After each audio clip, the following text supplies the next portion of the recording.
பௌர்ணமி மற்றும் மே தின தொடர் விடுமுறையொட்டி சொந்த ஊர்களுக்கு செல்வதற்காக சென்னை கிளாம்பாக்கம் பேருந்து நிலையத்தில் ஆயிரக்கணக்கான பொதுமக்கள் குவிந்தனர். திருவண்ணாமலையில் பௌர்ணமி கிரிவலம் செல்வதற்காகவும் வார இறுதி விடுமுறையை சொந்த ஊர்களில் கழிக்கவும் தென் மாவட்ட மக்கள் ஒரே நேரத்தில் பேருந்து நிலையத்திற்கு படையெடுத்தனர். அரசு மற்றும் தனியார் பேருந்துகளில் இடம் பிடிக்க மக்கள் முண்டியடித்துக் கொண்டு ஏறியதால் சலசலப்பு நிலவியது.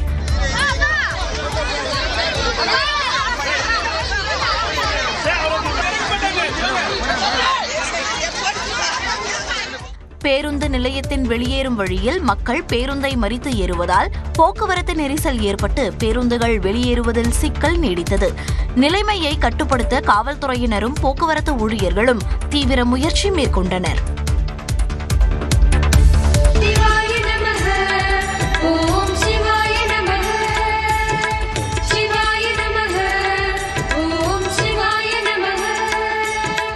சித்ரா பௌர்ணமியை முன்னிட்டு திருவண்ணாமலையில் லட்சக்கணக்கான பக்தர்கள் விடிய விடிய கிரிவலம் வந்து அண்ணாமலையாரை தரிசித்தனர்.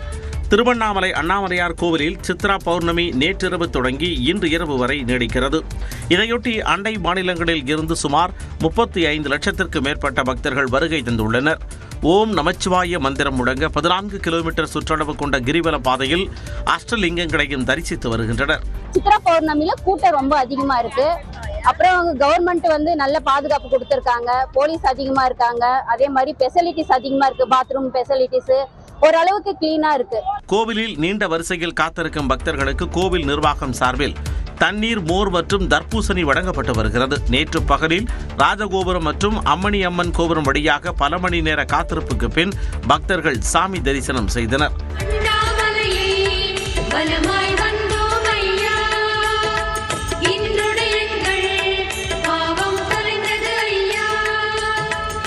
பக்தர்களின் பாதுகாப்பிற்காக 4240 காவலர்கள் பணியில் ஈடுபடுத்தப்பட்டுள்ளனர். மேலும் 5669 சிறப்பு பேருந்துகள் மற்றும் 32 சிறப்பு ரயில்கள் இயக்கப்படுகின்றன. கள்ளச்சந்தையில் கேஸ் விற்பனையை தடுக்கும் நோக்கில் எல்பிஜி சிலிண்டர் விநியோகம் மற்றும் முன்பதிவு முறையில் கொண்டுவரப்பட்டுள்ள மாற்றங்கள் இன்று முதல் அமலுக்கு வருகின்றன. மத்திய கிழக்கு நாடுகளில் ஏற்பட்டுள்ள போர் காரணமாக இந்தியாவில் எரிவாயு சிலிண்டர் தட்டுப்பாடு ஏற்படும் சூழல் ஏற்பட்டது. இதனால் எரிவாயு சிலிண்டர் விநியோகத்தை முறைப்படுத்த மத்திய பெட்ரோலியத்துறை மற்றும் இயற்கை எரிவாயுத்துறை அமைச்சகம் பல்வேறு நடவடிக்கைகளை மேற்கொண்டு வருகிறது. அந்த வகையில் முன்பதிவு கால இடைவெளியில் மாற்றம் செய்யப்பட்டுள்ளது. இதுவரை ஒரு சிலிண்டர் முன்பதிவு செய்ததில் இருந்து அடுத்த சிலிண்டர் முன்பதிவு செய்ய 21 நாட்கள் இடைவெளி இருந்த நிலையில் இன்று முதல் மாற்றம் செய்யப்பட்டுள்ளது. நகர்ப்புறங்களில் 21 நாட்களுக்கு பதிலாக 25 நாட்களும், கிராமப்புறங்களில் இந்த இடைவெளி 45 நாட்களாகவும் அதிகரிக்கப்பட்டுள்ளது.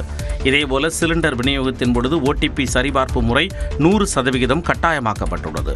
ரசீதை காட்டினால் மட்டும் போதாது, இனி பதிவு செய்யப்பட்ட செல்போன் எண்ணுக்கு வரும் OTPயை டெலிவரி ஊழியரிடம் பகிர்ந்தால் மட்டுமே சிலிண்டர் வழங்கப்படும் என தெரிவிக்கப்பட்டுள்ளது.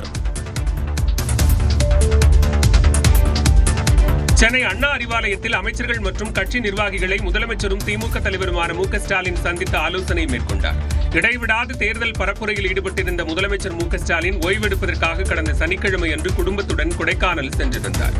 இந்த நிலையில் புதன்கிழமை சென்னை திரும்பிய அவர் 5 நாட்களுக்கு பிறகு அண்ணா அறிவாலயத்தில் அமைச்சர்கள், கட்சி நிர்வாகிகளை சந்தித்தார். அமைச்சர்கள் துரைமுருகன், முத்துசாமி, சி.வி. கணேசன், பெரியகருப்பன், மெய்யநாதன் உள்ளிட்டோர் மரியாதை நிமித்தமாக முதலமைச்சர் மு.க. ஸ்டாலினை சந்தித்து தங்கள் தொகுதிகளில் பரப்புரை மேற்கொண்டதற்கு நன்றி தெரிவித்தனர். இதேபோன்று முன்னாள் அமைச்சர் செந்தில் பாலாஜி, திருவாரூர் மாவட்ட நிர்வாகிகள் மற்றும் நாமக்கல் மாவட்ட வேட்பாளர் மற்றும் நிர்வாகிகளும் சந்தித்தனர். முதலமைச்சர் சந்திப்புக்கு பிறகு செய்தியாளர்களிடம் பேசிய துரைமுருகன், திமுகவிற்கான வெற்றி வாய்ப்பு பிரகாசமாக உள்ளதாக கூறினார். எங்களுக்கு திடமான நம்பிக்கை உண்டு. திராவிட முன்னேற்ற கழகம் வாக்குப்பதிவுக்கு பிறகு திமுகவுக்கான சாதகம் எப்படி இருக்கு? வெற்றி வாய்ப்பு எப்படி இருக்கு? பிரகாசமா இருக்கிறது. வாக்கு எண்ணிக்கை முடியும் வரை கூடுதல் கவனத்துடன் இருக்குமாறு நிர்வாகிகளுக்கு முதலமைச்சர் அறிவுறுத்தியதாக கூறப்படுகிறது. அனைத்து கருத்து கணிப்புகளையும் உடைத்தெறிந்து அதிமுக தனி பெரும்பான்மையுடன் ஆட்சி அமைக்கும் என்று இந்த கட்சியின் பொதுச் செயலாளர் எடப்பாடி பழனிசாமி நம்பிக்கை தெரிவித்துள்ளார். தமிழ்நாடு சட்டப்பேரவை தேர்தலில் திமுக ஆட்சியை தக்க வைக்கும் என்று பெரும்பாலான நிறுவனங்களின் வாக்குப்பதிவுக்கு பிந்தைய கருத்து கணிப்பு முடிவுகள் தெரிவிக்கின்றன.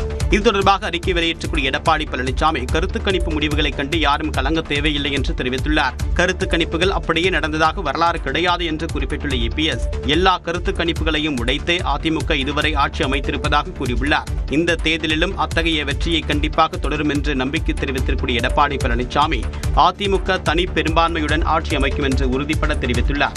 கருத்து கணிப்புகளுக்கு பின்னணியில் சூழ்ச்சி இருக்க வாய்ப்புண்டு என்ற சந்தேகம் எழுப்பியிருக்கூடிய அவர் தோல்வியை அறிந்த திமுக மாய பிம்பத்தை உருவாக்கி வாக்கு எண்ணிக்கையில் தில்லுமுள்ளு செய்ய முயற்சிப்பதாக குற்றம் சாட்டியுள்ளார். தேர்தலில் வெற்றியடைந்ததும் வேறு எங்கும் சென்று விடாதீர்கள் என்று தாவேக வேட்பாளர்களுக்கு விஜய் அறிவுறுத்தியிருப்பதாக தகவல் வெளியாகியுள்ளது. சட்டப்பேரவை தேர்தலில் முதன்முறையாக போட்டியிட்ட விஜயின் தமிழக வெற்றிக் கழகம் தனித்து களம் கண்டது. இந்நிலையில் சென்னை பனையூரில் உள்ள கட்சி அலுவலகத்தில் தாவேக வேட்பாளர்களுடன் அக்கட்சியின் தலைவர் விஜய் ஆலோசனை மேற்கொண்டார்.